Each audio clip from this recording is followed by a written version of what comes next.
conectados. Tudo bem? Tudo bom, Neuri? É um prazer estar com você aqui. Uma homenagem à nossa amizade, à sua capacidade também. É prazer para mim, Neuri. Eu estou muito feliz da gente poder fazer essa conversa. Nós que somos amigos há alguns anos, né? Não vamos comentar quantos, para não ficar assim. Há vários alguns anos. Vários alguns anos, né? E então eu só queria apresentar o Neuri. O Neuri é um grande amigo, é um professor titular de obstetrícia do departamento de psiquiatria, titular de psiquiatria, desculpa, falhou aqui, de psiquiatria, do departamento de psiquiatria da Unicamp, é um amigo de longa data e alguém que tem bastante experiência no assunto que a gente vai conversar hoje. E é um prazer tê-lo aqui, então, nessa live do nosso Instituto Barini. E se você quiser fazer algum comentário antes da gente começar a conversar, como eu disse, por favor. Eu agradeço a oportunidade. Eu vejo essa live como uma homenagem também à nossa idade, à sua enorme capacidade profissional. E distúrbios psiquiátricos no período pós-parto estão na origem da minha escolha profissional, porque ainda como aluno eu me surpreendi com alguns casos que eu vi de psicose puerperal, né? Trabalhando num grande hospital, como o Hospital das Clínicas, ali com o CAISME ao lado, com muitas internações de mulheres, muitos partos e pós-partos. Eu aprendi muita coisa. Que legal. Um aspecto mais genérico da depressão, né?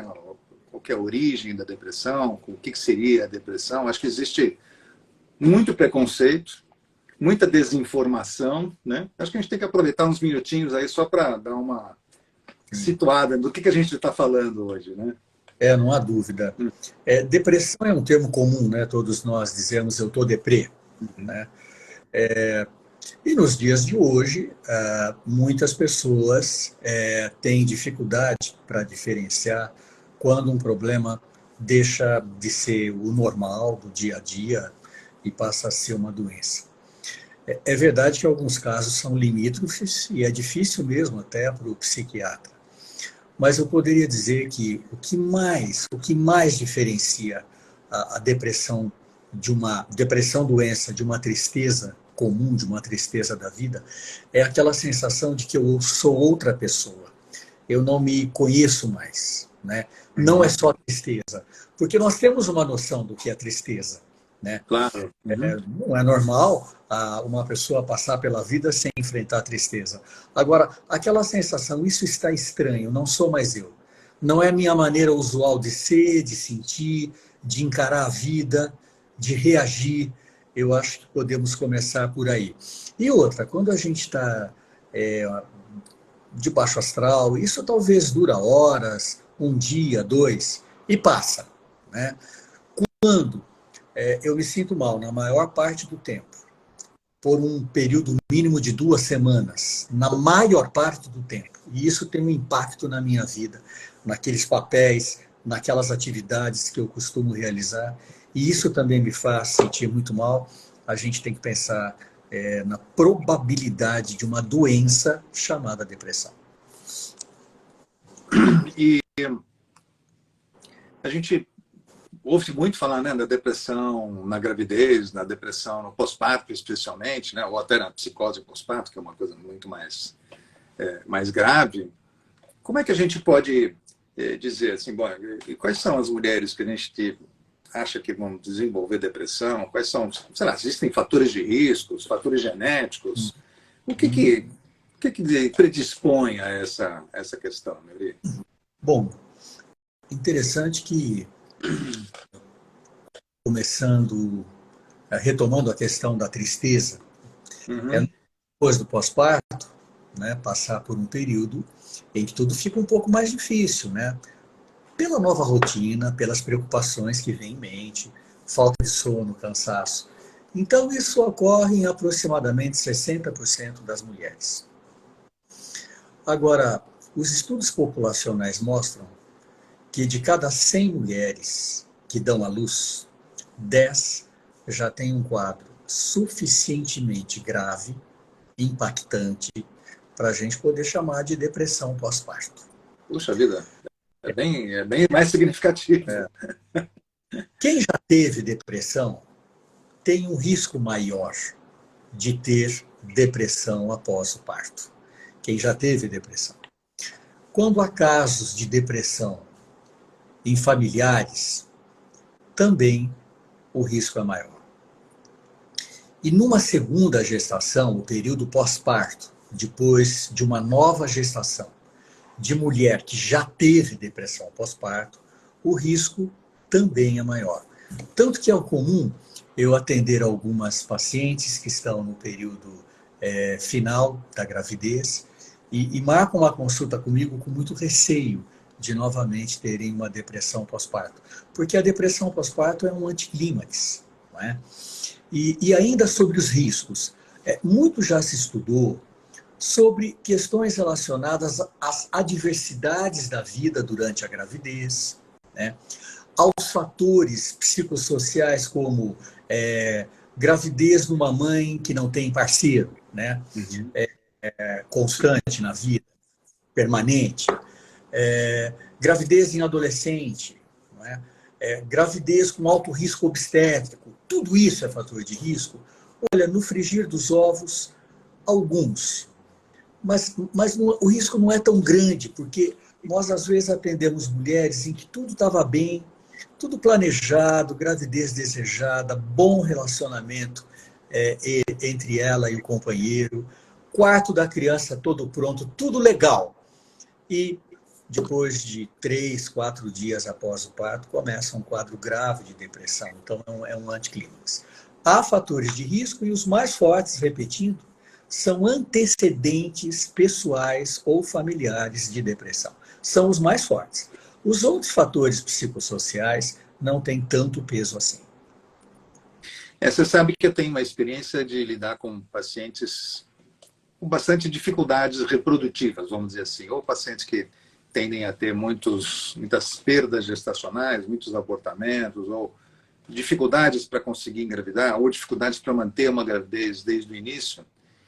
E a gente, às vezes, se depara que essas pacientes já vêm num estado um pouco depressivo, né? Um pouco se sentindo mal, né? Se sentindo incapazes, se sentindo diminuídas frente às amigas, à família, ao marido, à sociedade, né? Elas carregam uma culpa fantástica, né? E a gente tem um trabalho de tentar desconstruir essa culpa, tentar tirar essa sensação que essas pacientes têm, mas não é fácil. E aí, às vezes, a gente vê, a hora que essa paciente engravida, fala, bom, agora vai passar tudo, né? Às vezes, sim, e às vezes não. Embora a gente fale em depressão pós-parto, em muitos casos os sintomas já começam no final da gravidez, né? No último trimestre. Tem uma baixa no estado de ânimo, e a gente sempre procura alguma justificativa para tentar entender, né, por que está acontecendo isso, mas nem sempre a gente encontra uma razão. Muitas vezes a depressão pós-parto é uma grande surpresa, essa que é a verdade. Essa era uma pergunta que eu queria te fazer. Eu recebi algumas perguntas do pessoal que se interessou pela live de hoje, mas eu queria te fazer. Nós, como médicos, né, nós como os obstetras, ou nós como indivíduos na sociedade, o que a gente deve ficar de olho para pensar, puxa, isso aí está com cara que vai virar uma depressão? Quando que a gente deve ligar a chave, né? Tocar aquele sininho assim, olha, presta atenção, isso pode caminhar para uma coisa mais significativa. Existem dados assim? O que você diria para a gente? Existem algumas coisas que a gente pode ficar mais alerta, né? Deixam a gente mais alerta. Por exemplo, a expectativa em relação ao futuro próximo. Geralmente, a expectativa é boa. Há as preocupações a respeito das tremendas mudanças na rotina de vida, nos papéis sociais, né, do desempenho dos papéis sociais, porque conciliar a maternidade com outros papéis sociais não é simples. Mas, quando há aquela sensação de que eu não vou ser capaz, eu não vou dar conta, essa gravidez foi um erro, eu não sinto que serei capaz de ser uma boa mãe. Quando aparece esse pensamento muito negativista e de forma marcante, porque alguns desses questionamentos são normais, né? Principalmente numa primeira gravidez. Aliás, a depressão pós-parto, ela incide mais frequentemente na primeira, na primeira gravidez, né? Depois da primeira gravidez. Então, assim, algumas dúvidas, alguma insegurança, num certo nível, isso é normal. E a gente consegue afastar aquilo da cabeça. Essa é a experiência que a gente tem no dia a dia, né? A gente tenta afastar, a gente muda o foco. Agora, quando o foco permanece nessa coisa negativista, uma baixa expectativa, uma visão de mim de incapacidade, de erro, não é? De arrependimento, uma insegurança atroz, eu devo pensar que é uma depressão que deve estar chegando.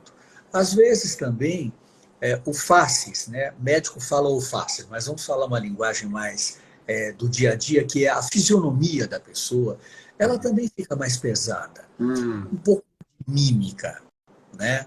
Já se encurva um pouco, não sorri, a gente vê que aquela expressão está um pouco congelada para a tristeza. Esse é outro indicativo importante. E também a pessoa deixar de curtir aquelas coisas que antes lhe davam muito prazer. Pode ser uma série na TV, pode ser uma comida, pode ser um lazer, uma coisa que ela fazia e que era gostoso, que ela esperava aquele momento de fazer. Quando perde o interesse por isso, é um outro sinal de alerta também. Essa falta de capacidade de ter prazer em coisas que sempre foram muito prazerosas. Né? Eu fico atento a algumas coisas que me chamam a atenção, especialmente no pós-parto. Né? A gente sempre procura fazer uma consulta no pós-parto imediato para meio sentir, né? Como é que está evoluindo, como é que estão indo as coisas. Né? E é aquela coisa, quando você percebe que a mulher não está cuidando, não está conseguindo cuidar da criança, não está conseguindo cuidar de si, né? Consegue trocar de roupa, tomar um banho, passar um batonzinho, né? Aquelas coisas mais corriqueiras, né? Pentear o cabelo, né? Sair do pijama, sair da camisola, né? São coisas que para mim, são significativas. É isso assim, Neuri? Assim que você imagina? Você sabe, Ricardo, que eu estava falando anteriormente sobre sinais que a gente já começa a ver no fim da gravidez. Sim. Mas, tendo nascido a criança, é claro, a relação mãe-bebê. Né? Então, assim, esses pensamentos negativos, a insegurança, às vezes até um arrependimento, eles se expressam na dificuldade, na falta de naturalidade de lidar com o bebê.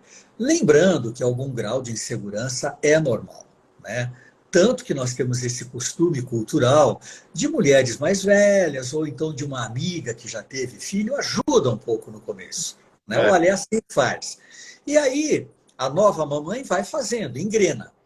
Agora, na depressão pós-parto, a mulher sente muita vergonha, se sente muito culpada também, porque ela não consegue cuidar do bebê sentindo amor. Aliás, esse é um sentimento horrível que bate na depressão.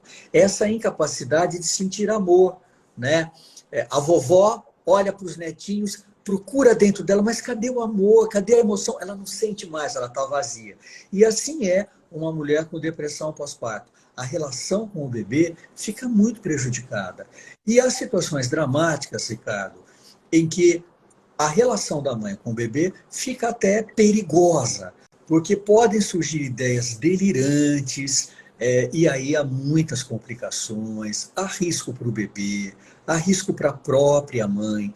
Então, em casos mais graves, é preciso uma observação constante de 24 horas. Eu passei por experiências assim que ilustraram para mim isso que você está falando agora, né?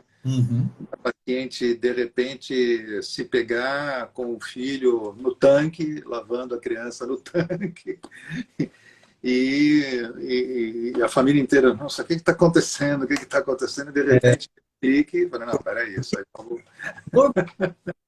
Sim, a gente até vê pessoas com depressão, né? Porque depressão é algo tão frequente na população. Mas o psiquiatra vê, e você está dizendo que também já viu, esses casos de depressão em que a pessoa entra numa outra lógica, que já é uma lógica delirante, é uma Uhum. lógica de quem, como a gente fala às vezes com gracejo, não é? Tá batendo fora da casinha, fora do bumbo, tá fora da casinha, né? Pegar uma criança, Pirou, né? fala no tanque, é porque alguma coisa está estranha. É um comportamento totalmente inesperado, inadequado, perigoso. Uhum.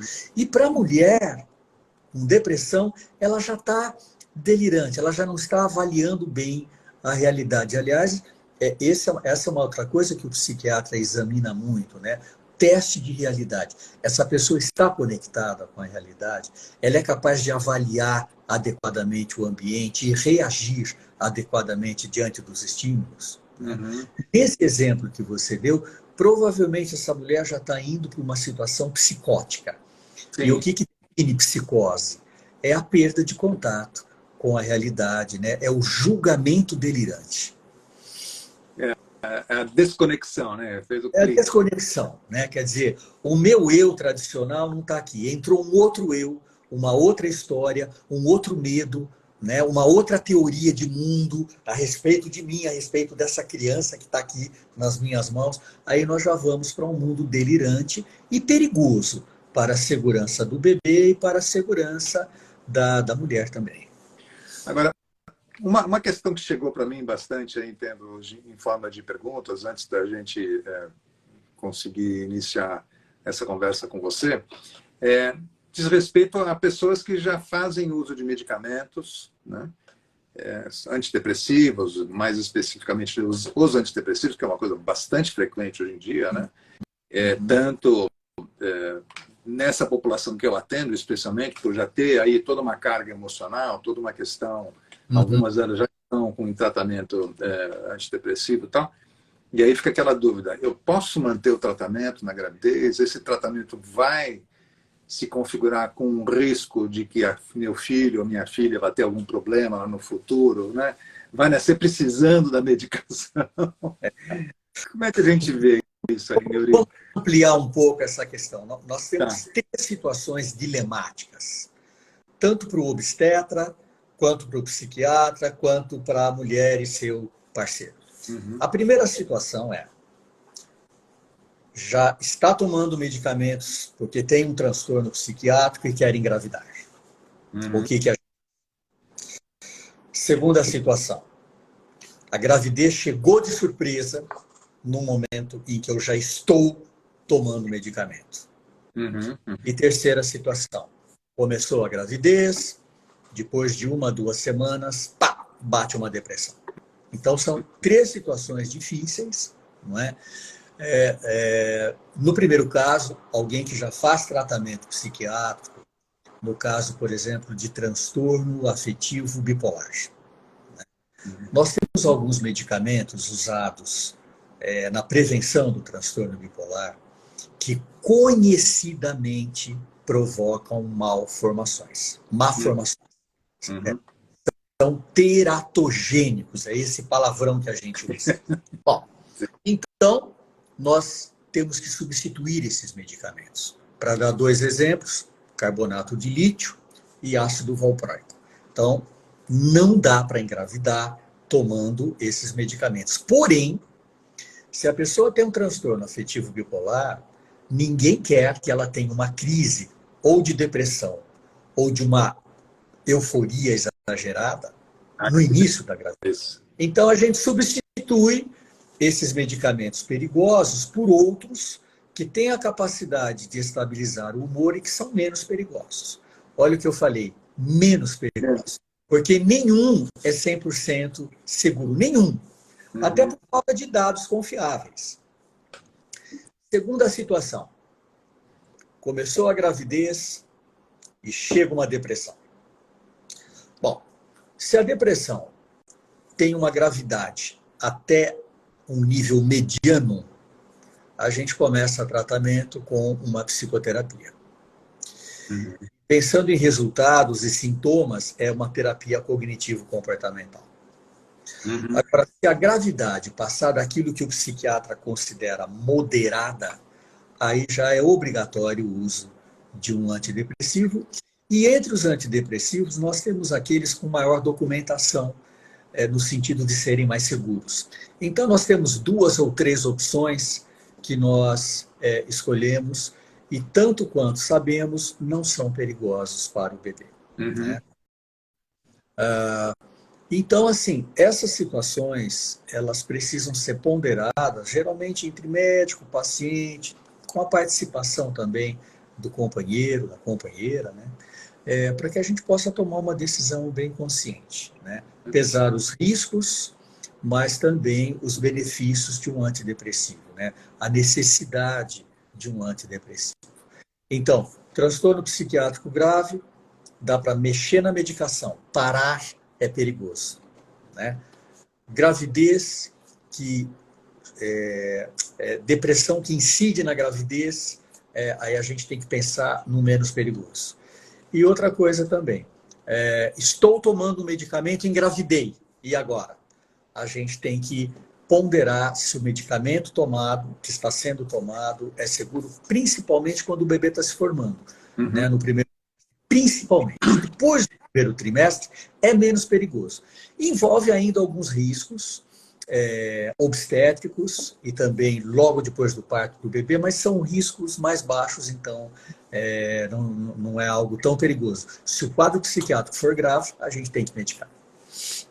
Não tem, é menos arriscado você tratar do que deixar de tratar, né?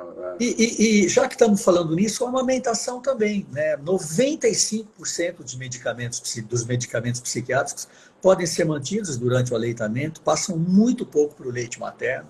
Então, assim, 95% dá para manter. Eu vou aproveitar para lançar uma questão, então, sobre um medicamento que eu gosto, né, que uso há muito tempo e, de repente, criou-se uma polêmica a respeito dele, que é a sulpirida. Né? A sulpirida, que eu saiba, é um antidepressivo, né, dependendo da dose que você usa, ele tem, né, Isso. Né? Mas a dose que a gente usa para estimular a lactação é uma dose bem pequena, mas de repente o pessoal da pediatria, não sei, da psiquiatria, criou uma polêmica que parece que nós estamos dando veneno para as mulheres. Você sente dessa forma, não? Eu Não, sou todo tranquilo. absolutamente. A sulpirida, ela tem mesmo essa utilidade de aumentar o leite, né? Porque interfere ali no cérebro, numa glândulazinha e produz mais leite. Uhum. Agora, o sulpiride, ele também é usado numa dose um pouco mais baixa como antidepressivo, um bom antidepressivo. E numa dose mais alta, Ricardo, ele é usado como antipsicótico. Eu sei. Há alguns pacientes psicóticos, e quando eu falo psicótico, vocês podem imaginar, por exemplo, um delírio, uma alucinação, né? Uma pessoa que está mais fora da realidade, se sentindo perseguida, acuada. Algumas dessas pessoas melhoram com o sulpiride. Recentemente, eu atendi um paciente com esse histórico de melhorar muito com o sulpiride. Aliás, no caso dele, ele tinha melhorado muito com a amisulprida, que é parecida. E como a amisulprida saiu do mercado, eu substituí a amisulprida pelo sulpiride. E ele está muito bem. Então, é o que a gente usa assim. Agora, há muitas polêmicas em relação a essa classe de novos antipsicóticos, porque eles podem provocar diabetes tipo 2, porque eles engordam e aumentam o risco cardiovascular. Então, com todo medicamento, a gente tem que tomar algum cuidado. Né? Usado numa mulher como antipsicótico pode aumentar muito o peso, pode produzir diabetes. Então, a gente tem que tomar cuidado. A hiperprolactinemia, que é ótima para aumentar o leite, também pode dar disfunção sexual. Então, a gente tem que pesar os prós e os contras, né? Claro, claro.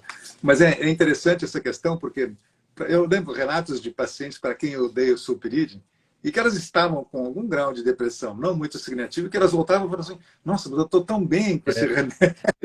Além de aumentar o leite, me deixou mais tranquila, estou dormindo melhor, enfim, uma sensação de bem-estar, né? Então, e de repente eu vejo que se criou uma polêmica tão grande.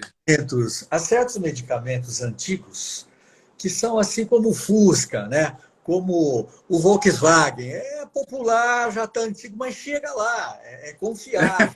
Vamos dar um outro exemplo, que todo mundo sabe, aspirina. Né? Aspirina é antiquíssima. Quer um outro exemplo? Benzetacil. Dói para danar, mas para algumas doenças ainda é a melhor opção, a mais segura. Eu vou aproveitar, Neuri, acho que a gente já abordou assim, as coisas mais genéricas. Tem algumas perguntas que eu tenho aqui que o pessoal está fazendo agora. Alguém me pergunta aqui, se pode usar triptofano na gravidez? O que você acha do triptofano? Olha, o triptofano, ele até pode ser usado. O que nós não conseguimos com o triptofano é um aumento da serotonina. Já se discutiu muito isso, mas não há evidência científica de que eu aumentando o aporte do triptofano, eu produzo mais serotonina. Uhum. Porque a serotonina que eu preciso para tratar a depressão é uma serotonina lá dentro do cérebro, que é produzida lá dentro ou é condicionada nos circuitos cerebrais lá dentro do cérebro. E há uma barreira para certas substâncias passarem do sangue para dentro do cérebro. Então, muitas vezes, são dadas doses altas de triptofano com o intuito de aumentar a produção de serotonina. Mas a serotonina sérica, aquela que circula no corpo, não tem nada a ver com o trabalho da serotonina dentro. Por sinal, vale dizer o seguinte, tem muitos médicos pedindo dosagem de serotonina no sangue. Aí dá baixa, ele falou, olha, você está com depressão ou vai ter, você tem que tomar remédio. Tem que voltar a estudar. Porque não tem nada... Serotonina baixa no sangue não tem nada a ver com o que acontece dentro do cérebro. Tá certo? Está aparecendo muito isso atualmente no mercado, vamos chamar. Né? Que interessante isso. Deixa eu ver o que mais apareceu aqui. Alguém pergunta, qual seria então a medicação segura para a paciente deprimida grávida? Existe essa medicação ou não? Olha, 100% segura não, mas digamos que nós temos antidepressivos mais tradicionais, com grande documentação, os mais famosos são a fluoxetina e a sertralina, principalmente a sertralina, que é assim, padrão ouro para a gente usar tanto na gravidez quanto no período de lactação. Há também novidades especificamente para o tratamento da depressão pós-parto. Dá para falar um pouquinho isso rápido, Ricardo? Claro. Olha, uma das coisas que sempre nos intrigou é por que a depressão pós-parto começa tão rápido, depois do parto, tem alguma coisa a ver com hormônio, tem alguma coisa a ver com estrógeno, progesterona? Sim, tem alguma coisa a ver. E nós temos uma medicação nova que aumenta um hormônio produzido lá no cérebro, a gente chama de neuroesteroide, e o nome desse hormônio é alopregnanolona. Alopregnanolona.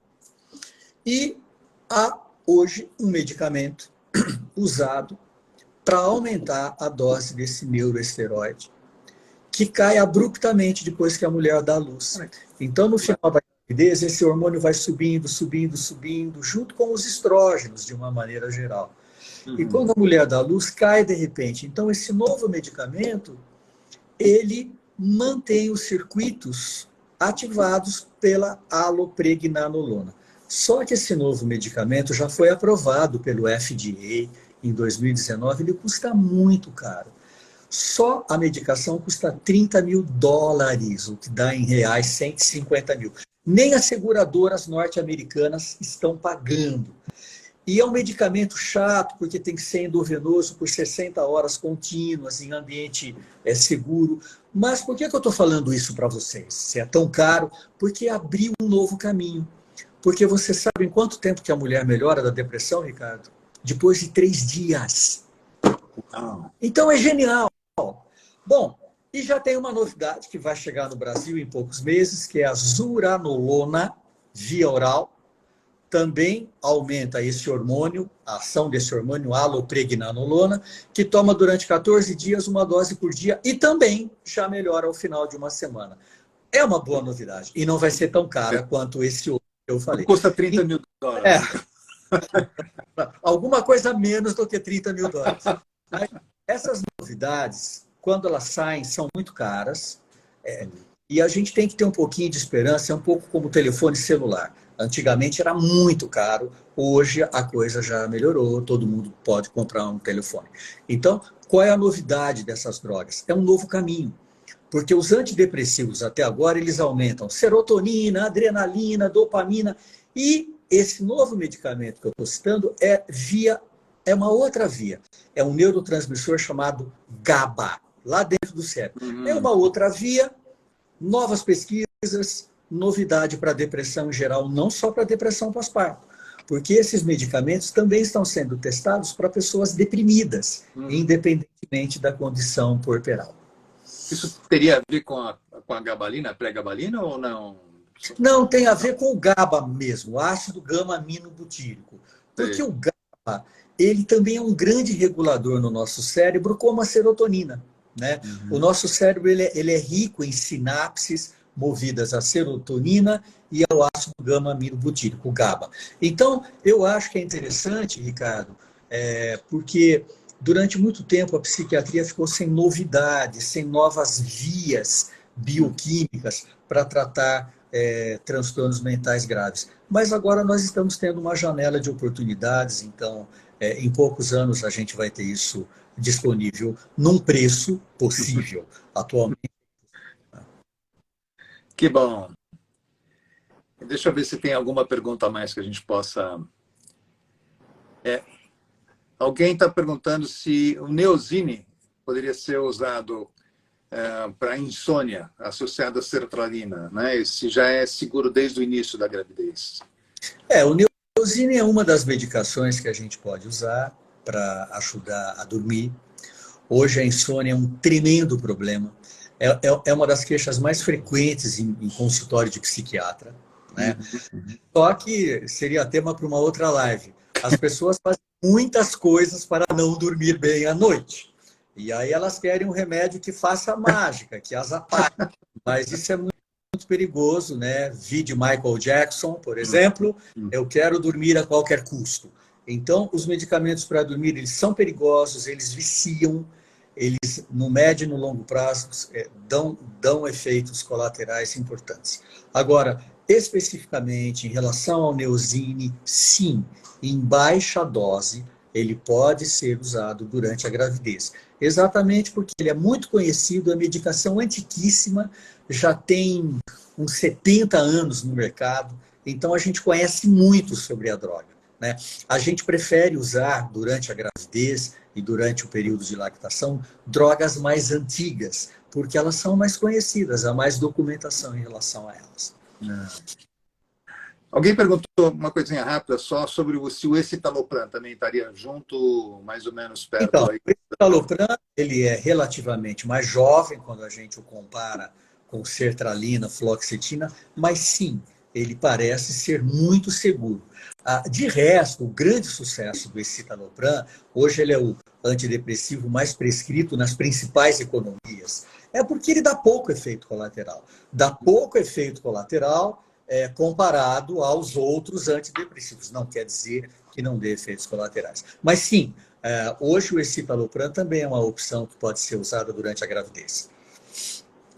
Você falou aí da dosagem da serotonina no sangue, aí alguém pergunta aqui para mim, e o negócio de dosar a serotonina na saliva? Tem alguma função? É outra bobagem. Se seu médico pedir dosagem de serotonina no sangue ou na saliva para achar depressão, põe um ponto de interrogação, tá bom? Muda de médico, você quer dizer? A ética hoje aqui é com quem está assistindo, né? Porque pedir dosagem de lítio, o lítio dá baixo e fala, tá faltando lítio. É claro, gente, se nós não tomamos lítio e vamos dosar o lítio, abaixo mesmo. Aí o médico bate o olho. Mas eu estou falando de um tipo de médico que, felizmente, é a minoria. É aquela pessoa que vai ouvindo de orelhada, então começa a pedir um monte de exames. E, infelizmente, há pessoas que ficam felizes quando vão ao médico, que ele pede 200 exames de sangue. A pessoa se sente empoderada, né? Mas, geralmente, é um médico que está dando tiro para todos os lados. Outras perguntas sobre medicação. Quetiapina na gravidez. Olha, a quetiapina a gente evita na gravidez, porque a quetiapina é danada para engordar, ela aumenta o apetite, ela melhora muito a absorção de carboidratos e o risco de diabetes tipo 2, né? Então, assim, usar certos antipsicóticos de segunda geração, como a gente chama, como a quetiapina, a olanzapina, a gente evita, porque elas aumentam muito o peso e podem causar diabetes tipo 2, o que é um tremendo problema que pode acontecer numa gravidez. Ninguém quer isso. Então, eu não aconselho usar a quetiapina durante a gravidez. Olha, pessoal, Eu não estou falando eu, tá querendo falar. os consensos, as diretrizes formuladas a partir de reunião de especialistas, elas são contra o uso de quetiapina na gravidez. Eu acho que você vai dar uma aula de farmacologia hoje, que tem gente perguntando de todas as drogas possíveis aqui. Mas é bom a gente sair dessa, viu, gente? Não adianta ficar perguntando, porque consulta em live não existe. A gente não vai falar. Eu falo um pouco de remédios, porque vocês estão com curiosidade, ok. Mas eu acho que não é por aí, não. Cada caso então, vamos voltar na outra pergunta que eu já te fiz, e alguém voltou a insistir nela, né? Na diferenciação no pós-parto blues e a depressão, né? Qual que é o limite que a gente estabelece? Então vamos falar. O postpartum blues, em inglês, em português, a gente traduziu como disforia do pós-parto. O que é disforia? É aquele humor ruim, em que você sente ao mesmo tempo tristeza, você está travado, você está irritado, insone, cansado. Então é disforia, né? É um mau humor, que tem uma base depressiva, mas também uma base de irritabilidade. Então, esse estado nós o consideramos normal, não é? E como eu comentei no início da nossa live, ocorre em 60% das mulheres. Aliás, esse é outro critério do normal. Puxa, está acontecendo com a maioria das mulheres. Tem muita coisa nova quando nasce um bebê, tem muitas preocupações, tem a falta de sono, né? Tem toda a vida que tem que parar para atender às necessidades daquele serzinho tão dependente. Então, realmente, dá, às vezes, depressão, canseira, irritabilidade. Não é toda mulher que se adapta bem a essa condição, né?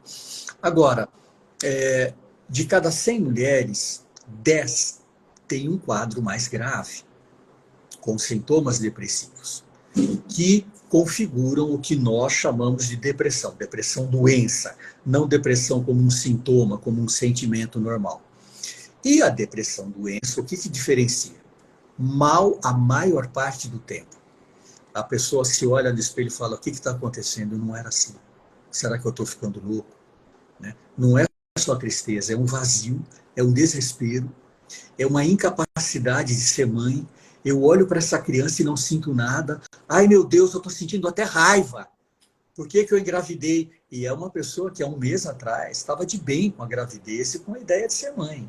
Não vamos nos confundir. Não vamos colocar muitos psicologismos. Porque a depressão pós-parto, ela vem, às vezes, por uma mulher que estava querendo muito tudo aquilo. E que teve uma gravidez legal.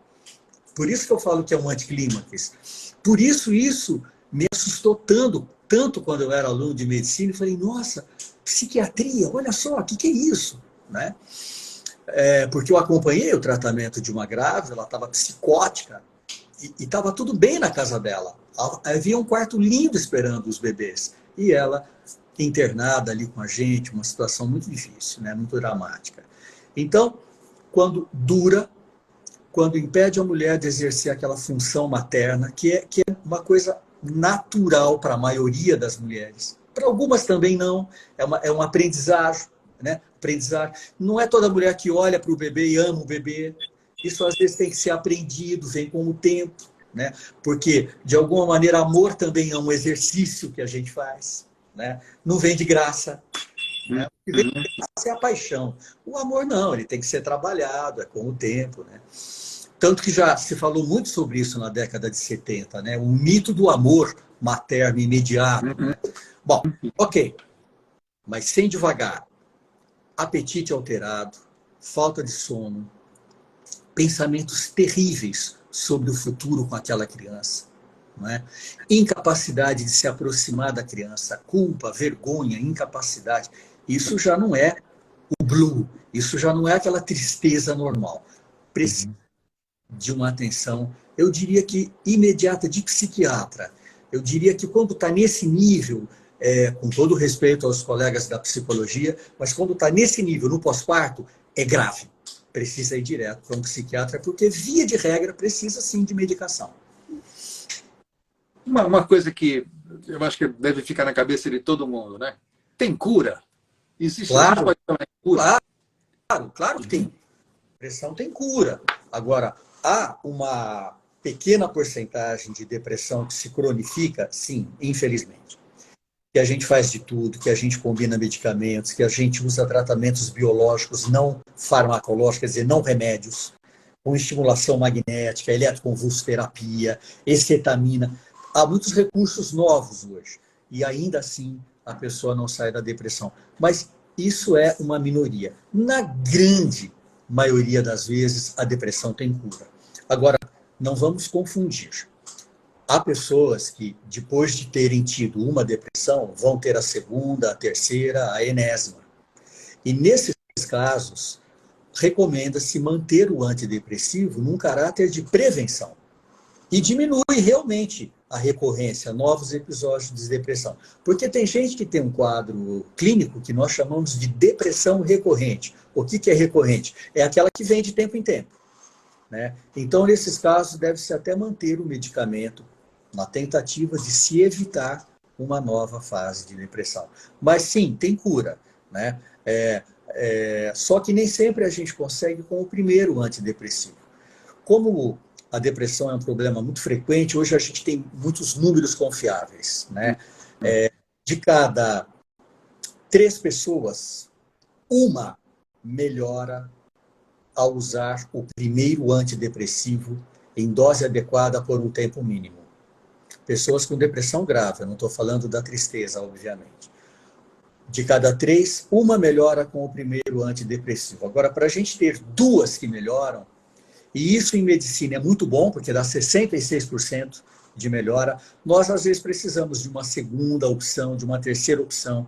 Então, nem sempre a gente consegue aliviar as pessoas já no primeiro tratamento antidepressivo.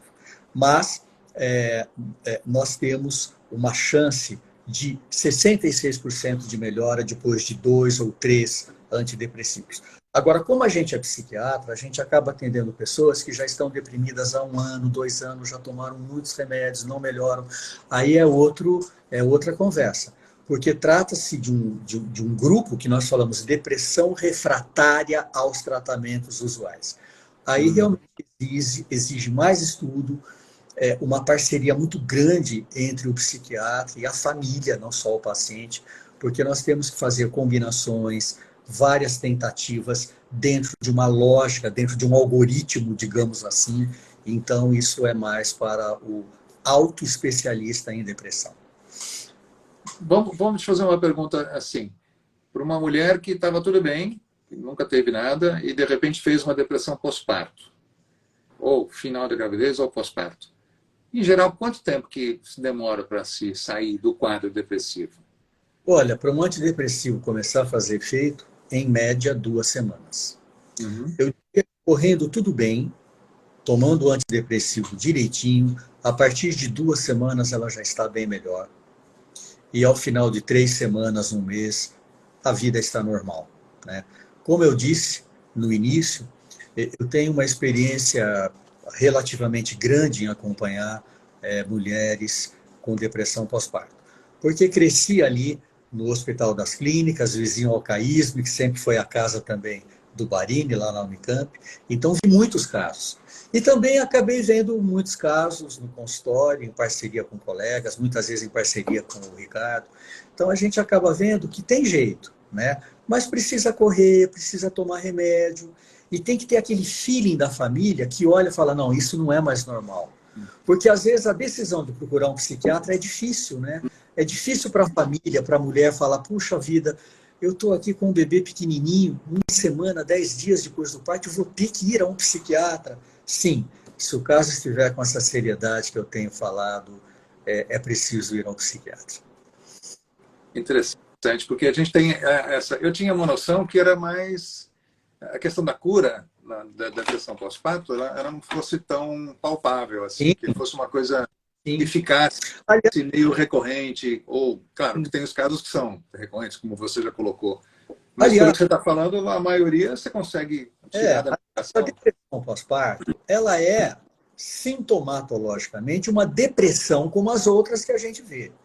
Só que, pelo momento de incidência, tem todo uma complexitude, né? Naquela casa, naquela família, né? Naquela parceria, naquela expectativa frustrada, né? Alguém tem que assumir o controle, os cuidados com a criança. Então, é tudo muito angustiante para a família. É por isso que a gente tem que estar muito próximo, muito acessível para a família, para a grande família, né? Porque além do companheiro ou da companheira, tem que vir alguém a mais para ajudar a cuidar do bebê, a cuidar da paciente. Então, a gente tem que ter um bom vínculo. E a resposta é boa. E é uma depressão, só que é uma depressão provavelmente desencadeada por fatores hormonais que se combinam a fatores genéticos de uma propensão para a depressão.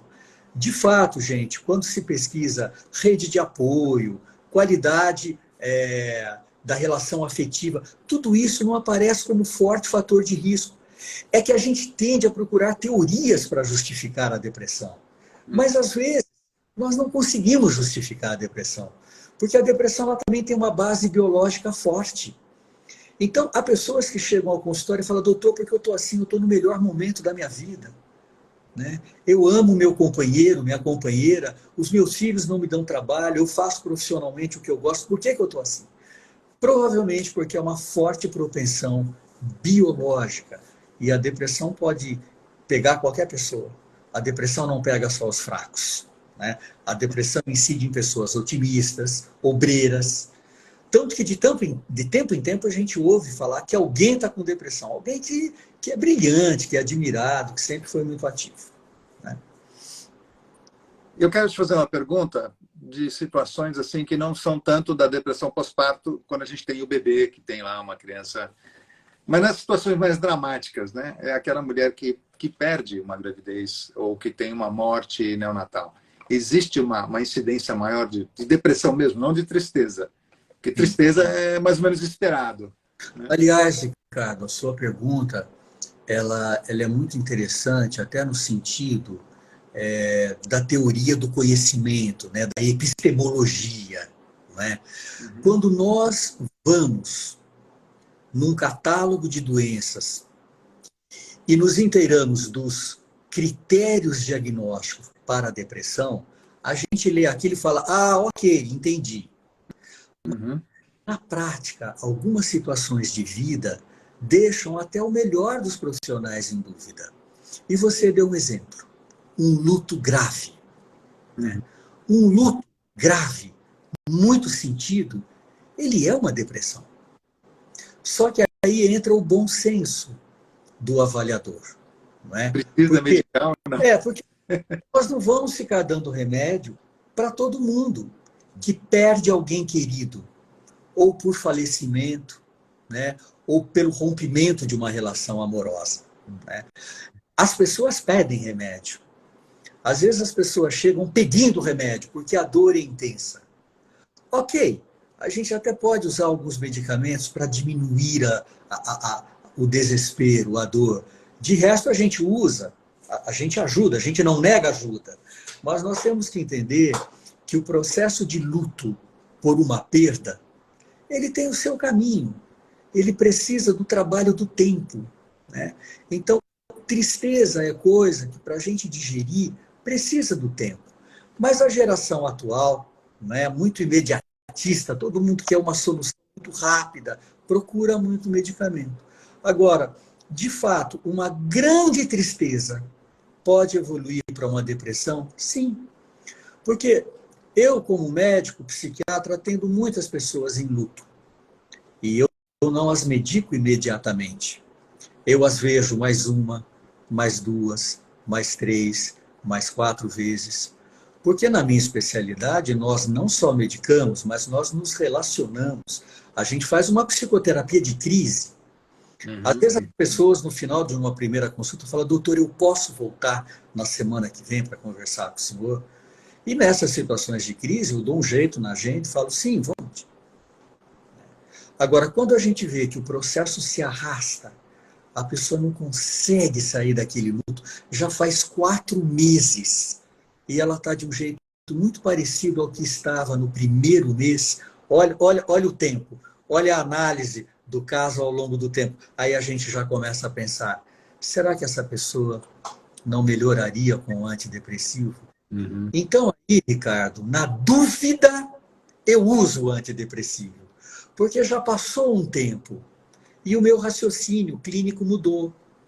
Agora, nós não usamos antidepressivo no primeiro momento de uma tristeza que vem depois de uma perda muito significativa. Seria um erro fazer isso.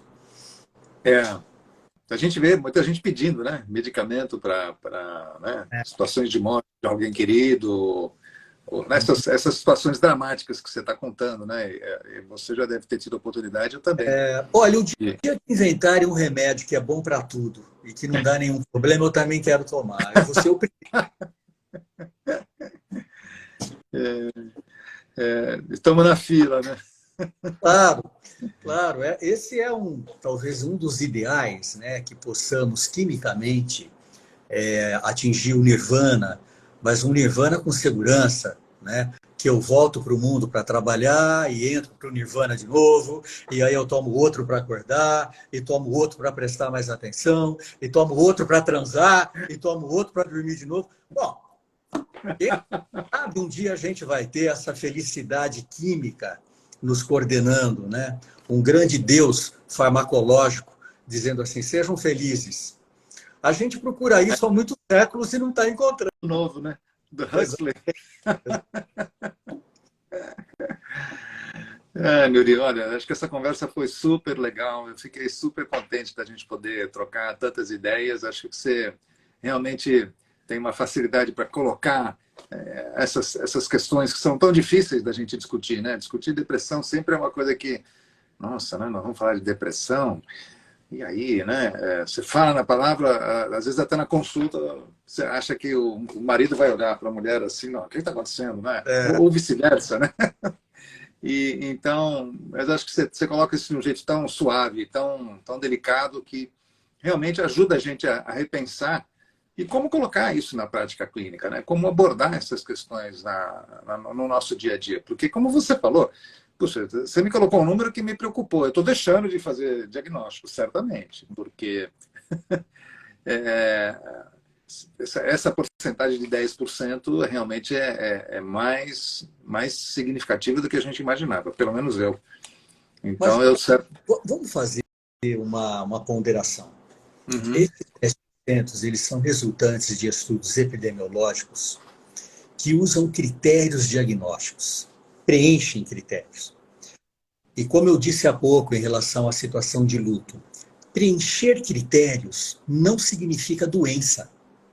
Tá, entendi. Porque nós que somos médicos, às vezes a gente usa uma expressão, vocês que estão nos acompanhando, nos desculpem o mau jeito, a gente fala: isso está com cheiro de, que é a famosa intuição. Isso está com cheiro de depressão.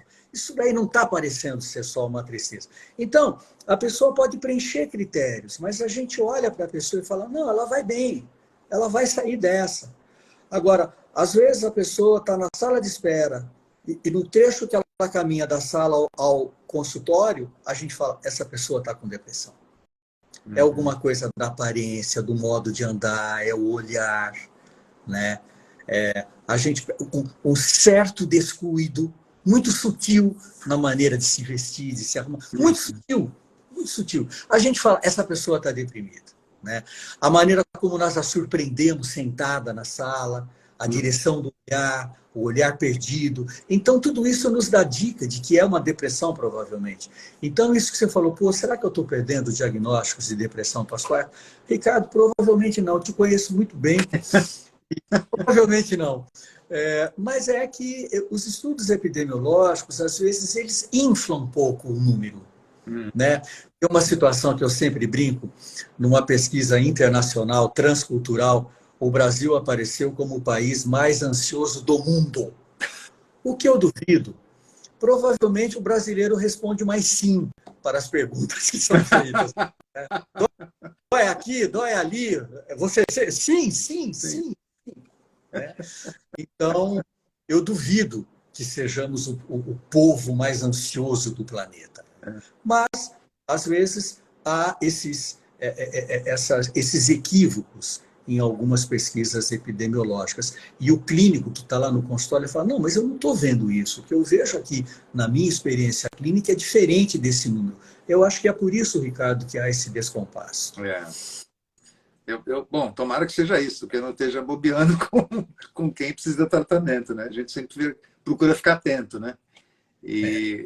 Mas hoje, uma situação interessante, uma paciente me escreveu assim, por favor, me arrume um psiquiatra. Claro, imediatamente. Bom, hoje, ainda há, mas o preconceito diminuiu muito, né? Sim. Diminuiu, felizmente, né? Hoje em dia o preconceito diminuiu. Nós não podemos dizer que já estamos livres do preconceito em relação a transtornos mentais, mas diminuiu bastante. Eu sou testemunha dessa mudança do tempo. Ainda bem, né? Neuri, olha, quero te agradecer demais. Acho que a gente aproveitou horrores. Acho que todo mundo que teve a oportunidade de te ouvir, acho que sorveu tudo que você teve de interessante para a gente curtir. Acho que é um conhecimento, é uma informação que eu espero que seja divulgada. Lembrando que essa live fica gravada, quem quiser acessar no futuro, quiser encaminhar para alguém, está sempre disponível, fica lá no perfil do Instituto Barini.